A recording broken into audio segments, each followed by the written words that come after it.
بسم الله إن الحمد لله نحمده ونستعينه ونستغفره ونعوذ بالله من شرور أنفسنا ومن سيئات أعمالنا من يهد الله فلا مضل له ومن يضلل فلا هادي له وأشهد أن لا إله إلا الله وحده لا شريك له وأشهد أن محمدا عبده ورسوله أما بعد فإن خير الحديث كتاب الله وخير الهدي هدي محمد صلى الله عليه وسلم وشر الأمور محدثاتها وكل محدثات بدعة وكل بدعة ضلالة وكل ضلالة في النار السلام عليكم ورحمة الله وبركاته আমার ব্যক্তিগত অসুস্থতার কারণে এবং পারিবারিক কিছু ঝামেলার কারণে আপনাদের জন্য যে আয়োজনটা করি আমি বেসিক ইসলামের আন্ডারে সেটা করা হয় নাই রেকর্ডিং এবং ছেদ পড়ে আমি চেষ্টা করব যেখানে শেষ করছিলাম সেখান থেকে নিয়ে কভার করতে আমরা পড়তেছিলাম যে সুন্নাহ কথাটা ব্যক্তি ভেদে অথবা স্কলার ভেদে কে বলতেছেন তার উপর ডিপেন্ড করে এর অর্থটা এক এক সময় এক এক রকম হয় এবং আমরা যদি সেটা সম্বন্ধে মোটামুটি কনসাস না থাকি তাহলে ভুল বোঝা অথবা ভুল শেখার একটা সম্ভাবনা থেকে যায় সেই জন্যই আমরা যদিও হয়তো কারো কারোর জন্য এই ডিটেলসটা বাহুল্য মনে হতে পারে যে এটা তো না জেনে অনেক মানুষের জীবন চলে যাচ্ছে শেখার কি দরকার আছে কিনা জীবন হয়তো চলে যাবে বাট ভুলগুলাকে এড়ায় চলতে চাইলে অথবা নিজেরা যদি অন্যদেরকে একটু দিনের পথে ডাকার চেষ্টা করতে যায় সেই ক্ষেত্রে এগুলো জানা বা শেখাটা প্রয়োজন আজকে আমাদের শিডিউল ছিল আকীদার বিশেষজ্ঞ যারা তারা সুন্নাহ শব্দটা কিভাবে ব্যবহার করে তারা তাদের মতে সুন্নাহ শব্দটা তারা যখন সুন্নাহ কথাটা বলেন তখন আসলে কি মিন করে আকীদার বিশেষজ্ঞ বলতে যারা বিশ্বাস নিয়ে বিশ্বাসের ব্যাপারগুলো নিয়ে আকীদা মানে আমরা তো বলছি বদ্ধমূল ধারণা বা বিশ্বাস যেটা ইমানের যে ৬টা স্তম্ভ আছে এই ৬টা স্তম্ভের নানা রকমের পয়েন্টস আছে যেমন ইমান বিল্লাহ আমরা বলি এক কথায় বলে দিলাম আল্লাহর উপর ইমান এটা বিশাল একটা সাবজেক্ট এটার অনেক শাখা প্রশাখা আছে অনেক পয়েন্টস আছে আকীদা বিশেষজ্ঞরা এগুলো নিয়ে কাজ করেন এবং এগুলো তাদের সাবজেক্ট আমরা যেসব স্কলার থেকে দিন শিখি তাদের ভিতর ডক্টর আবু বকর জাকারিয়া আকীদায় পিএইচডি করা মদিনার থেকে এবং এই বিশ্বাস বা ক্রিয়েডের উপর তার কাজ যেভাবে ডক্টর মঞ্জুর এলাহি উসুল ফিকের উপর তার কাজ শরিয়ার উপর তার কাজ ডক্টর সাইফুল্লাহ হচ্ছেন ফিকের উপর কাজ যাই হোক ফিকের উপর পিএইচডি তো এখন আমরা আকীদার বিশেষজ্ঞরা যখন সুন্নাহ শব্দটা ব্যবহার করেন সুন্নাহ শব্দটাকে তারা ইমানের ভিত্তি বা বিষয়াবলী সুপ্রতিষ্ঠিত বা অবশ্যকরণীয় কাজ যে সমস্ত বিষয় বিশ্বাস আনতে হবে সেসব এবং ইসলামের সুনির্দিষ্ট বিধান ইত্যাদি বোঝাতে ব্যবহার করেন তারা যখন সুন্নাহ বলবেন তখন তাহলে কি দাঁড়াইল ইমানের ভিত্তি ইমানের মানে বেসিস যেগুলা অর্থাৎ যেগুলো আমরা বললাম যে সঠিক ইমান সঠিক বুঝ সঠিক বিশ্বাস এইসব বোঝাইতে ব্যবহার করবেন তারা যে সমস্ত বিশ্বাস আনতে হবে এবং যেগুলো ইসলামের সুনির্দিষ্ট বিধান ইত্যাদি বোঝাতে ব্যবহার করতে শুরু করে এটা আকীদার বিশেষজ্ঞরা কখন ব্যবহার করতে শুরু করলেন হিজরি ৩য় শতাব্দীর প্রাক্কালে হিজরি ৩য় শতাব্দীর শুরুতে আকীদার বিশেষজ্ঞরা এইভাবে ব্যবহার করতে শুরু করলেন সঠিক বিশ্বাস বোঝাইতে অবশ্যকরণীয় বোঝাইতে সঠিক দিন বোঝাইতে তারা এটা ব্যবহার করতে শুরু করলেন আচ্ছা ইসলামে বুঝতে হবে যে এই কথাগুলার এটা এইভাবে ব্যবহার করার প্রয়োজনীয়তা কখন দেখা দিল যখন ইসলামের ভিতরে সেক্ট বা ফিরকা তৈরি হতে শুরু করলো ডেভিয়েন্ট সেক্ট বা উৎপদগামী দল বা যারা বিদাতি, এই ধরনের নতুন নতুন আইডিয়া, নতুন নতুন চিন্তা, নতুন নতুন ফলোয়িং, নতুন নতুন জনগোষ্ঠী তৈরি হইতে শুরু হলো, ততই এই আকীদা বিশেষজ্ঞদের সঠিক ইসলাম বোঝাইতে সুন্নাহ কথাটা ব্যবহার করার প্রবণতাটা বৃদ্ধি পেল এবং এটা জনপ্রিয় হয়ে উঠল। এটাতে একবারে অনেক কথা বলা হয়ে যায়, মানে এই লোকটা সুন্নাহর উপর আছে বলতে বোঝানো হয় যে সে শুদ্ধ ইমানের উপর আছে, শুদ্ধ প্র্যাকটিসের উপর আছে, শুদ্ধ বিশ্বাসের উপর আছে, শুদ্ধ যা যা অবশ্য করণীয় তার উপর আছে, এবং অশুদ্ধ বা নতুন নতুন জিনিসগুলোর থেকে বেঁচে আছে। এইটা সেন্স সুন্নাহর উপর আছে বলতে এটা বোঝানো। এখানে ইবন রজব এর একটা উদ্ধৃতি দেওয়া হচ্ছে, পরবর্তী সময়ের স্কলার, অনেক স্কলারই, পরবর্তী সময় বলতে বোঝাচ্ছেন প্রথম 3 প্রজন্মের পরে। প্রথম 3 প্রজন্মে আসলে এইভাবে ব্যবহার করার খুব একটা প্রয়োজন ছিল না, কারণ তখনও আমরা পরে দেখব যে ওসমান রাদিয়াল্লাহু মৃত্যুর পর থেকেই এই সেক্টারিয়ানিজম যেটাকে আমরা বলি, বা ফেরকাবাজি বা ফেরকাবন্দি মানুষ সৃষ্টি হতে শুরু করলো, বিভিন্ন ফেরকায় মানুষ বিভক্ত হতে শুরু করলো ওসমান রাদিয়াল্লাহু আনহুর মৃত্যুর পর থেকে। ফিতনার দরজা খুলে গেল এন্ড সো অন, মানে গ্রেট ফিতনা যেটাকে আমরা বলি এই পরবর্তী সময়টা। তো তখন থেকেই আসলে আমরা দেখব যে এই ব্যবহারটা বা এইভাবে মানে সুন্নাহ কথাটার ব্যবহারটা জনপ্রিয়তা লাভ করতে শুরু করলো। ইবন রাজব বলতেছেন পরবর্তী সময়ের অনেক স্কলারই, অর্থাৎ প্রথম 3 প্রজন্মের পরে নির্দিষ্টভাবে যা কিছু সঠিক বিশ্বাসের সাথে সম্পৃক্ত তা বোঝাতে সুন্নাহ শব্দটি ব্যবহার করতেন। তার মানে সহিহ আকীদার মানুষ, আমরা আজকে বলি না, আমরা এই সহিহ আকীদার লোক বা সহিহ আকীদার মসজিদ বা সহিহ আকীদা, সহিহপন্থী বা সহিহ আকীদাপন্থী, এই কথাটা বলতে গিয়ে সুন্নাহর লোক বা সুন্নাহ শব্দটি ব্যবহার করতেন। কেননা সেটাই হচ্ছে দিনের ভিত্তি, এবং কেউ যখন সেটার বিরোধিতা করে তখন সে একটা বিপজ্জনক অবস্থানে রয়েছে। এইটি কথাটুকু ইবন রাজব আল হাম্বলি তার কথাই এইটুকু। উনি একটা আইডিয়া দিচ্ছেন যে কিভাবে সঠিক বিশ্বাস, সহিহ আকীদা, সহিহ বিশ্বাস বোঝাইতে সুন্নাহ কথাটা বলা হতো। এই লোকটা সুন্নাহর উপর আছে বলতে তখন আকীদার স্কলার যারা তারা বোঝাইতেন যে এর এই বিদআতের উপর নাই, এই সঠিক ইসলামের উপর আছে, সঠিক বুঝের উপর আছে। কেউ কেউ সুন্নাহ শব্দটা একটা সমন্বিত অর্থে ব্যবহার করতেন। ইমানের সকল আবশ্যক উপাদানগুলো এর মাঝে অন্তর্ভুক্ত হয়ে যায়, যখন মানে এমনভাবে ব্যবহার করতেন সমন্বিত অর্থে যে ইমানের সকল আবশ্যক উপাদানগুলো এর মাঝে অন্তর্ভুক্ত হয়ে যায়, অর্থাৎ সহিহ আকীদা, সহিহ ঈমান, সহিহ বিশ্বাস, সঠিক বিশ্বাস যেগুলা, সঠিক সেট অফ বিলিফ যেগুলা, আল আকীদা তাহাবিয়াতে যে পয়েন্টগুলো আমরা বলি, বারবার বলছি আপনাদেরকে, আগে 105টা পয়েন্টে কোডিফাই করছেন, সেগুলো বোঝাইতে আসলে সুন্নাহ কথাটা ব্যবহার করতে শুরু করে, বা একটা ব্রডার সেন্সে ব্যবহার করেন, কেউ কেউ করতে শুরু করে। এই ব্যবহারটা গ্রহণযোগ্য কেন? যা কিছু দিয়ে ঈমান গঠিত তার সবকিছুই রাসূল নিজে বিশ্বাস করেছেন, তাই না? ঈমান যা নিয়ে গঠিত, যা কিছু দিয়ে ঈমান, আমাদের যে ঈমানের স্তম্ভ 6টা, সেগুলার যে এক্সটেনশন বা আরো ডিটেইল এক্সপ্লেনেশনে যেগুলা, বা আরো পয়েন্ট ওয়াইজ যেগুলো আসছে, যেমন আপনি যদি আল আকীদা তাহাবিয়া দেখেন তাহলে হয়তো প্রথম 20-25টা পয়েন্ট দেখবেন শুধু আল্লাহকে নিয়ে। অথচ আমরা যখন আল্লাহর মানে ঈমানের স্তম্ভ হিসেবে আল্লাহর কথা বলতেছি তখন কি বলতেছি? ঈমান বিল্লাহ বলতেছি।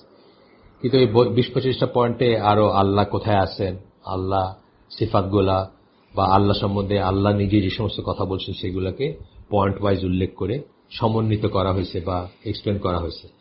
যা কিছু দিয়ে ঈমান গঠিত তার সবকিছুকে রাসূল সাল্লাল্লাহু আলাইহি ওয়াসাল্লাম নিজে বিশ্বাস করেছেন। এইভাবে ঈমানের যতই আছে, মানে যেগুলো আমরা যদি ধরি যে ওই আকীদা, আল আকীদা তাহাবিয়ার 105টা পয়েন্টে যদি ধরি যে ঈমানের বিষয়গুলা, সেই 6টা বিষয়কে ভ্যারিয়াস পয়েন্টে বিভক্ত করে কি কি বিশ্বাস করতে হবে সেগুলা, এই সমস্ত জিনিসগুলোকে রাসূল সাল্লাল্লাহু আলাইহি ওয়াসাল্লাম নিজে বিশ্বাস করছেন, অনুশীলন করেছেন, সেই অনুযায়ী প্র্যাকটিস করছেন, তাই না? আকাশের দিকে তাকাইছেন যখন কিছু একটা চাইতে গেছেন, এই সূরা বাকারায় আছে না যে কিবলা নিয়ে একটা আশা ছিল তার, যে আল্লাহ তাআলা কিবলাকে পুনর্নির্ধারণ করবেন কাবার দিকে, বা আকাশের দিকে তাকাইছেন আশা নিয়ে। আকাশের দিকে তাকানো মানে আল্লাহ আরশের উপরে আছেন, এই যে ব্যাপারটা, যে যা উনি বিশ্বাস করছেন এবং অনুশীলন করছেন, তাকাইতে গিয়ে আকাশের দিকে তাকাইছেন, অথবা প্রচার করেছেন বা প্রিচ করে গেছে, তার সবকিছুই সুন্নাহ শব্দের ভিতরে চলে আসবে। উদাহরণস্বরূপ কেউ এভাবে সুন্নাহ সংজ্ঞা দিয়ে থাকেন, কেউ দিয়ে থাকেন, রাসূল সাল্লাল্লাহু আলাইহি ওয়াসাল্লাম এবং তার সাহাবীগণ যে হেদায়েতের উপর প্রতিষ্ঠিত ছিলেন সেটাকে সুন্নাহ বলা। তার মানে কি? তারা যে পথের উপর ছিলেন, সিরাতুল মুস্তাকিম বলতে যা আমরা বুঝি, সেটাকে এক কথায় সুন্নাহ বলা হয়। এইভাবে আসবে। এখানে ইবনে ওমরের একটা ফুটনোটে একটা উদ্ধৃতি দিচ্ছেন, সেখানে বলতেছেন, ইবনে ওমর বলেন, যে কেউ যে সুন্নাহ ত্যাগ করে সে ধর্মদ্রোহিতা করল। তার মানে সুন্নাহ ইজ দিন, দিন is Sunnah, Sunnah is Islam, Islam is সুন্নাহ, এই সেন্সটা। আচ্ছা, এই সংজ্ঞা অনুযায়ী সাহাবীদের আমল ও বিশ্বাস সুন্নাহর অংশ বলে গণ্য করা হয়। সাহাবীদের আমল এবং বিশ্বাস, দুটো কথা বললেন। আমল একটা জিনিস, বিশ্বাস একটা জিনিস, তাই না? আমল হচ্ছে কাজে পরিণত করা, আপনাকে যেটা করতে বলা হয়েছে সেটাকে কাজে বাস্তবায়িত করলেন। আর বিশ্বাস হচ্ছে যে বিশ্বাসের বলে আপনি সেটা করলেন, যে বিশ্বাসের উপর ভিত্তি করে আপনি সেটা করলেন। আচ্ছা, তো আল্লাহ রাসূল তাদেরকে যে শিক্ষা দিয়েছিলেন, ডিরেক্টলি যা শিখাইছিলেন হাতে কলমে, তারা সেটাই অনুসরণ করতেন। কারা? সাহাবীরা সেটাই করতেন। এইটা তাদের বেলায় যেরকম প্রযোজ্য, পরবর্তী প্রজন্মের বেলায় সেটা প্রযোজ্য না। কারণ পরবর্তী প্রজন্ম তো রাসূল থেকে সরাসরি দিন নেন নাই, সরাসরি শিখেন নাই, সরাসরি কারেক্ট করেন নাই, সরাসরি তাদের কনফিউশনগুলোকে তার কাছে গিয়ে ক্লারিফাই করেন নাই। সুতরাং অন্যদের বেলায় একটু আলাদা। সাহাবীদের ব্যাপারে বিশেষত বলা যায় এটা, যে সাহাবীদের আমল এবং বিশ্বাস সুন্নাহ অংশ বলে গণ্য করা হয়। সাহাবীদের আমল যেটা এবং বিশ্বাস যেটা, সেটা সুন্নাহ। পরবর্তীতে দেখা যাবে হয়তো একটা গ্যাপ হয়েছে, একজন তার একটা জিনিস মনে হয়েছে, সেই অনুযায়ী একটা ডিসিশন নিয়ে মনে করতেছেন যে এটা বোধহয় করণীয় বা এটা বোধহয় বর্জনীয়। আচ্ছা, এরপরে আসতেছে আকীদা বিশেষজ্ঞ, যাদের কথা বললাম, যারা ক্রিড নিয়েই করেন, কি কি বিশ্বাস করব অথবা কি কি বিশ্বাস করব না সেটা নিয়ে যাদের কাজ, এটা যাদের ফিল্ড।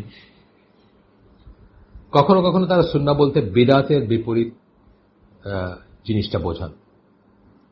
অমুক মানুষটি সুন্নাহর উপর রয়েছে, এটা বলতে তারা বোঝান যে সে বিদআতের উল্টা, মানে কারেক্ট ইসের উপর আছে, কারেক্ট দিনের উপর আছে, পরবর্তীতে যেগুলো নতুন নতুন আবিষ্কার তার উপর নাই। সুন্নাহ বলতে তারা বিদআতের বিপরীত জিনিসটা বোঝান আকীদার বিশেষজ্ঞরা।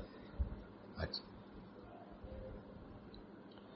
এরপরে আমরা দেখব যে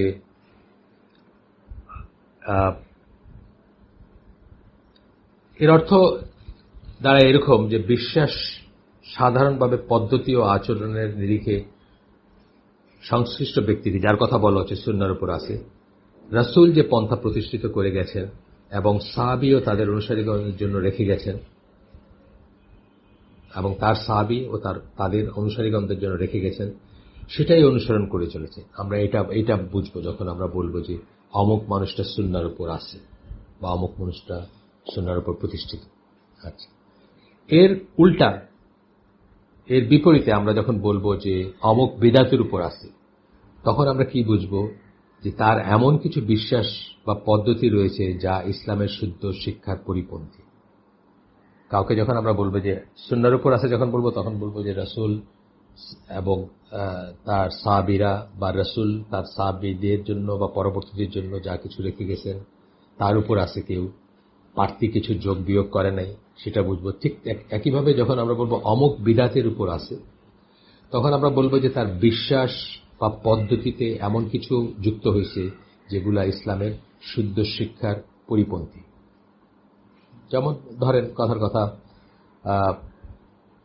কেউ সবকিছুই তার ঠিক আছে, কিন্তু বা অনেক কিছুই তার ঠিক আছে, কিন্তু সাথে সে একটু মিলাদ পড়ে, ইয়া নবী সালাম আলাইকা বলে দাঁড়ায়, মনে করে যে এটা একটা সওয়াবের কাজ। তাইলে কি সে বিদআতের উপর আছে? মানে সে ইসলামের শুদ্ধ শিক্ষার পরিপন্থী কোনো ব্যাপার তার ভিতর আছে, এটা আমরা বোঝাই। ঠিক আছে? আর যারা রাসূলের পথ অনুসরণ করেন তার বিপরীতে তাদেরকে আমরা কি বলি? আহলুস সুন্নাহ ওয়াল জামা বা সুন্নাহর জনগোষ্ঠী বলি। এই কথাটা আবার আসতেছে। আমরা প্রথমেই আমাদের এই দিন শিক্ষার আয়োজন যখন শুরু করছিলাম তখনই আমরা আহলুস সুন্নাহ ওয়াল জামার ডেফিনিশন দিয়েছিলাম এবং বারবার সেটা আপনাদেরকে মনে করে দেওয়ার চেষ্টা করছি, মনে রাখানোর চেষ্টা করছি। আচ্ছা, ওইসব মানুষ যারা অগণিত ভিন্ন পথ অনুসরণ করে থাকেন, তাহলে আহলুস সুন্নাহ ওয়াল জামা হচ্ছে সিরাতুল মুস্তাকিম বা একটা পথ, সেই একটা পথ যার উপর রাসূল সাল্লাল্লাহু আলাইহি ওয়াসাল্লাম সাহাবীরা প্রতিষ্ঠিত ছিলেন। এটা সিঙ্গুলার একটা পথ, কিন্তু তার বাইরে গিয়ে অগণিত পথ, অনেক পথ বাইর করতে পারে। এক একজনের এক একটা বেদাত হতে পারে। শত কোটি বেদাত যুক্ত করতে করতে আলাদা আলাদা ফেরকা হচ্ছে, হবে, বা আরো নতুন নতুন বেদাত বাইর হবে। প্রতি বছরই আপনি দেখবেন বেদাতে কিন্তু মাল্টিপ্লাইড হচ্ছে। যেমন আমি যখন এই দেশে বড় হচ্ছি, আমি যখন ধরেন স্কুলে পড়ি, তখন কখনো ট্রাক নিয়ে ঈদে মিলাদুন্নবীর মিছিল করতে দেখি নাই। সকল ঈদের বড় ঈদ এই স্লোগানগুলো ছিল না তখন। অ্যাজ টাইম গোজ মানুষের তো কিছু করতে হবে। যারা দিনটাকে দিনটা করে দিনের খুব সিম্পল ফর্মটা যেটা আল্লাহ রাসূল দেখাই গেছেন সেটা করে তৃপ্ত হয় না, তারা আরো বেশি বেশি জিনিস করতে ইচ্ছা করে, বা বেশি বেশি জিনিস না করলে বোধহয় দিনের কাজ করা হইল না, এটা মনে করে যারা। তারা এটাকে প্লাস করতে করতে কত কিছু বাড়াইছে, আজকে এই পর্যায়ে আসছে। তো ওইসব মানুষ যারা অগণিত ভিন্ন পথ অনুসরণ করে থাকেন তাদের আহলুল বিদআহ বা উৎপদগামী জনগোষ্ঠী বলে অভিহিত করা হয়। সুতরাং সুন্নাহ অর্থ হচ্ছে দিনের সঠিক বিশ্বাস ও উপলব্ধি। এই এখন একটা আসলো, সুন্নাহ অর্থ হচ্ছে দিনের সঠিক বিশ্বাস ও উপলব্ধি। এই সেন্সে সুন্নাহ কথাটা ব্যবহার করা হয়। এখানে বলতেছেন ইসমাইল রাদিয়াল্লাহু আনহু যখন নিহত হলেন, তাকে যখন হত্যা করা হলো, তারপর থেকে এই ধরনের পার্থক্য করা শুরু হলো, যখন মুসলিমরা বিভিন্ন দল বা ফেরকায় বিভক্ত হতে শুরু করলো। তার আগে বিভক্ত হয় নাই, সুতরাং এটার প্রয়োজন ছিল না। তারপর থেকে এই এক্সপ্রেশনগুলো আসলো। সুন্নাহ অর্থ হচ্ছে দিনের সঠিক বিশ্বাস ও উপলব্ধি আছে। এখানে আবু আল কাসিম আল আসবাহানি ওনার একটা উদ্ধৃতি দিচ্ছেন, আমরা একটা পড়ব, সুন্দর একটা উদ্ধৃতি, যেখানে উনি বলতেছেন, কেউ সুন্নাহর উপর রয়েছেন অথবা কেউ আহলুস সুন্নাহ বলতে বোঝায় যে তিনি ওয়াহির মাধ্যমে যা এসেছে এবং সাহাবী ও অন্যান্যদের কাছ থেকে আমাদের কাছে যা হস্তান্তরিত হয়েছে সেই সব কর্মকাণ্ড এবং বিশ্বাসের সাথে সঙ্গতিপূর্ণ অবস্থায় রয়েছে। উনি, আমরা আকীদার উৎস কি জানি? আকীদার উৎস বা আকীদার সঠিক উৎস কি? ওয়াহির ভিতর ওয়াহি মাতলু, ওয়াহির গায়ের মাতলু, কোরআন এবং হাদিস, কোরআন এবং সুন্নাহ, এখান থেকে নিতে হবে আকীদা। তাহলে সেটার উপরে আসেন, কর্মকাণ্ড বিশ্বের সাথে সঙ্গতিপূর্ণ অবস্থায় রয়েছেন। আমরা এটা বোঝাই, কেউ সুন্নাহর উপর আসেন বলতে বোঝাই, বা কেউ সুন্নাহর উপর রয়েছেন বলতে এটা বোঝাই। এটা বলতেছেন এই স্কলার। শেষ হয় না, তার উদ্ধৃতিটা একটু আছে। এটা এই জন্য যে কেউ যখন আল্লাহর সাথে অসঙ্গতিপূর্ণ এবং তার রাসূলের সাথে অসঙ্গতিপূর্ণ অবস্থায় থাকেন, তখন সম্ভবত সুন্নাহ তিরোহিত হয়, অর্থাৎ তিনি তখন আর সুন্নাহর উপর নাই। হ্যাঁ, আচ্ছা। এরপরে আরেকটা উদ্ধৃতি দিচ্ছেন, এখানে বলতেছেন, একজন স্কলারের কথা বলতেছেন। শাওয়াত উল্লেখ করেন যে নিম্নলিখিত হাদিসটিতে সুন্নাহ কথাটি যে অর্থে ব্যবহৃত হয়, এখানে রাসূল বলেন, সুন্নাহ কথাটা আকীদা স্কলাররা সুন্নাহ বলতে যা বোঝান সেটা নিম্নলিখিত হাদিস। এখন আমরা একটা হাদিস পড়ব বুখারী মুসলিমে, সেখানে যে সেন্সে সুন্নাহ কথাটা বলছেন রাসূল সাল্লাল্লাহু আলাইহি ওয়াসাল্লাম, সেটা বোঝায়। সেটা কি? যে সুন্নাহ থেকে মুখ ফিরিয়ে নিল সে আমার কেউ নয়। আমার কেউ নয়, এটা কিন্তু বড় একটা কথা, সে মুসলিমই না। তাইলে সুন্নাহ থেকে মুখ ফিরে নেওয়া মানে কি? দিন থেকে মুখ ফিরে নেওয়া, বা যা কিছু দিনের অবিচ্ছেদ্য অংশ, যা উপর থাকলে কাউকে মুসলিম বলা হবে, যার উপর না থাকলে কাউকে মুসলিম বলা, সেই সব থেকে সে সরে গেছে, এটা বোঝানো হবে। বুখারী মুসলিমের হাদিসটা এখানে কোট করতেছেন যে নিম্নলিখিত হাদিসের সুন্নাহ কথাটি এই অর্থে ব্যবহৃত হয়। কোন অর্থে? যেটার কথা আমরা বললাম, যে দিন বলতে, সঠিক বিশ্বাস বলতে, সঠিক পদ্ধতি বলতে যা বোঝানো হয়, সঠিক ইসলাম বলতে যেটা বোঝানো হয়, বা গোটা ইসলামই বোঝানো হয়, এই অর্থে রাসূল সাল্লাল্লাহু আলাইহি ওয়াসাল্লাম বলতেছেন যে সুন্নাহ থেকে মুখ ফিরিয়ে নিল সে আমার কেউ নয়। এখানে সুন্নাহ বলতে উনি গোটা দিনের জিসটা বা গোটা দিন ইসলামের অবশ্যকরণীয় অথবা যা সবচেয়ে ইম্পর্টেন্ট সেই জিনিসগুলো বোঝাচ্ছে, যেগুলোর উপর থাকলে কাউকে ইসলামের উপর আসে বলা যাবে, যেগুলোর উপর না থাকলে কাউকে ইসলামের উপর নাই বলা যাবে, সেই জিনিসগুলোকে বলতেছে। আরেকটা হাদিস কোট করতেছেন এখানে, এটা হচ্ছে আহমদ, আবু দাউদ, তিরমিজি, হিব্বান, অনেক আল বাইহাকি, হাকিম এই হাদিসটি সহিহ বলে গণ্য করা হয়। একটা হাদিস বলতেছেন, অনেক অনেক কিতাবে আসছে। এটার কথাটা হচ্ছে এরকম যে আল্লাহ রাসূল সাল্লাল্লাহু আলাইহি ওয়াসাল্লাম বলেন, নিশ্চিতই তোমাদের ভিতর যারা বেঁচে থাকবে তারা অনেক বিভেদ দেখবে, অর্থাৎ অনেক ভাগাভাগি দেখবে, অনেক ডিফারেন্স অফ অপিনিয়ন দেখবে। সুতরাং আমার সুন্নাহ এবং খোলাফায়ে রাশিদিনের সুন্নাহর সাথে লেগে থেকো। আমার সুন্নাহ, তার সুন্নাহ, তিনি যা শিখায় গেছেন দিন হিসাবে, তার সাথে লেগে থেকো। এবং খোলাফায়ে রাশিদিনের সুন্নাহ, আর খোলাফায়ে রাশিদিন যা বলে যাবেন। অনেক সময় দেখা গেছে যে রাসূল সাল্লাল্লাহু আলাইহি ওয়াসাল্লামের জীবনে একটা আসেনি, প্রসঙ্গ আসেনি, সেটা কেবল মৃত্যুর পরেই আসতে পারত। এই ব্যাপারে খোলাফায়ে রাশিদিন যে স্ট্যান্ড ছিল সেটার সাথে লেগে থাকতে বলতেছে। একটা ক্লাসিক উদাহরণ আমি দিই, কোরআন সংকলন করা। আল্লাহ রাসূল সাল্লাল্লাহু আলাইহি ওয়াসাল্লামের মৃত্যু পর্যন্ত তো ওয়াহির দরজা আসলে বন্ধ হয়নি, তার মৃত্যুর সাথে সাথে ওয়াহির দরজা বন্ধ হয়ে গেল। সেই ওয়াহিগুলাকে যে তারা একসাথে করে কম্পাইল করে মুসাফের ফর্মে বা কোরআনের বুক ফর্মে যে রেখে গেলেন বা করে গেলেন, এটা কি খোলাফায়ে রাশিদিনের সুন্নাহ, তাই না? এটা রাসূলের জীবদ্দশায় না থাকলেও খোলাফায়ে রাশিদিনরা করে গেছেন, এটাও আমাদের জন্য অনুকরণীয়, অনুসরণীয় ব্যাপার। আচ্ছা, আল্লাহ রাসূল বলে যাচ্ছেন যে আমার সুন্নাহ এবং খোলাফায়ে রাশিদিনের সুন্নাহর সাথে লেগে থেকো, তোমরা সেটাকে দাঁত দিয়ে কামড়ে থেকো। অর্থাৎ দাঁত দিয়ে কামড়ানো বলতে বোঝায় যে মানে প্রাণপণ, মরণপণ করে কোনো কিছুকে আঁকড়ে থাকা, ধরে থাকা, এবং নতুনভাবে উদ্ভাবিত বিষয়সমূহ এড়িয়ে চলো।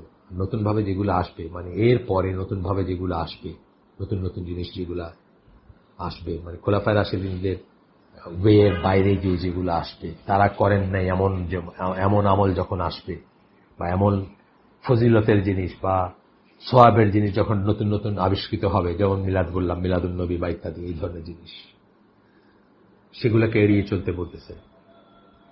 এবং নতুন উদ্ভাবিত বিষয়সমূহ এড়িয়ে চলো। নিশ্চিতই প্রতিটি উদ্ভাবনই হচ্ছে পথভ্রষ্টতা। আমরা যেটা বলি কুল্লা বিদআতিন দালালা ওয়া কুল্লা দালালাতিন ফিন্নার, প্রতিদিন আমরা পড়ি দিচ্ছি সেটা। আচ্ছা, এরপরে ইসলামের প্রথম যুগের স্কলার যারা, তাদের অনেকের কথার মাঝেই এই যে সুন্নাহ ইজ ইকুয়াল টু দ্বীন বা বিদআতের উল্টা সহিহ আকীদা বোঝাইতে সুন্নাহ কথাটা বোঝানো, এই ব্যবহারটা দেখা যায়। যদিও হয়তো অত ওয়াইডলি ছিল না। ওয়াইডলি এই ব্যবহার, যে বললেন তৃতীয় শতাব্দী অনওয়ার্ড শুরু হয়েছে আর কি, কিন্তু আগে অত ওয়াইডলি এটার ব্যবহার ছিল না। তার কারণ হচ্ছে যখন থেকে নানা রকমের ফিরকা বা শুরু হয়, আপনার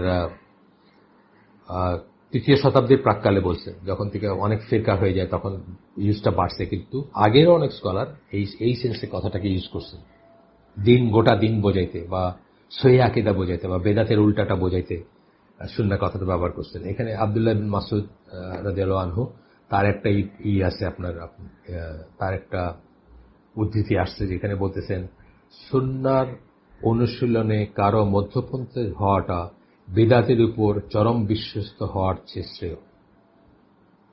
এই সেন্সে সঠিক দিন বোঝাইতে সুন্নাহ বোঝাচ্ছেন।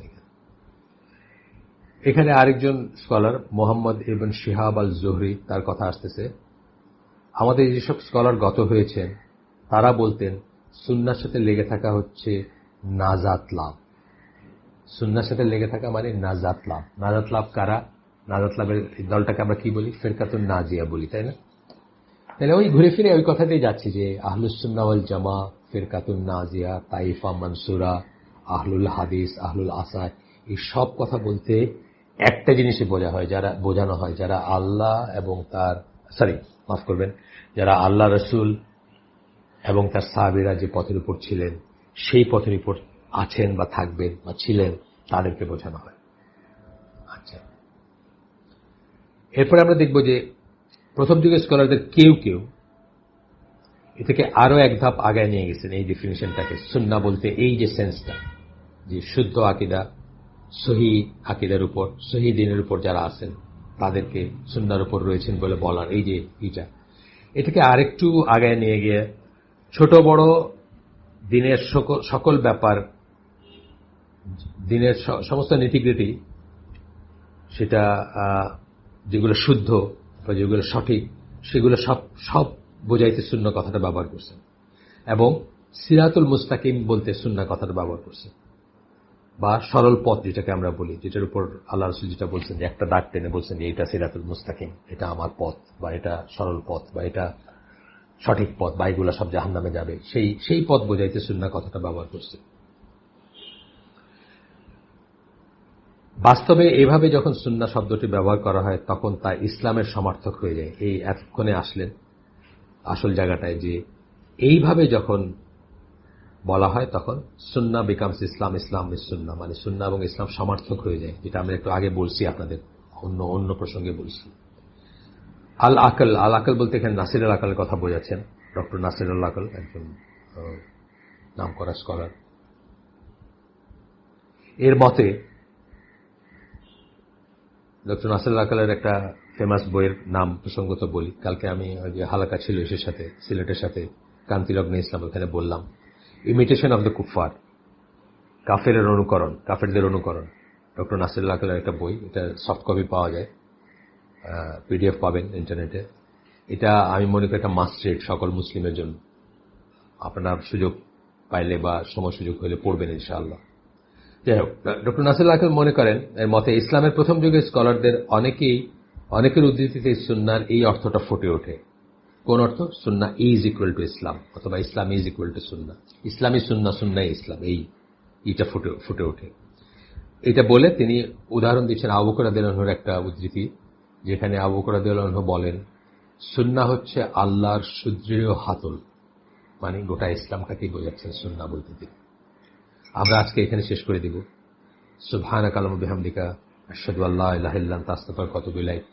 আপনাদের কাছে হয়তো একটু একাডেমিক বা থিওরিটিক্যাল মনে হইতে পারে, কথাগুলো সব একবারে শুনে হয়তো ধাতস্থ নাও হইতে পারে, কয়েকবার শুনবেন ইনশাআল্লাহ।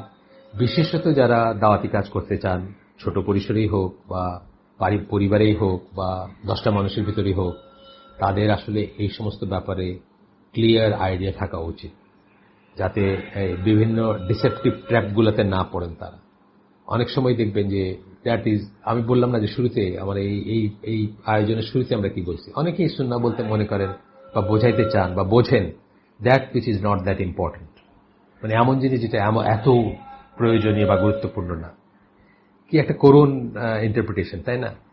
তো যাই হোক, আমরা ইনশাআল্লাহ শেখার চেষ্টা করব, ধৈর্য সহকারে থাকব।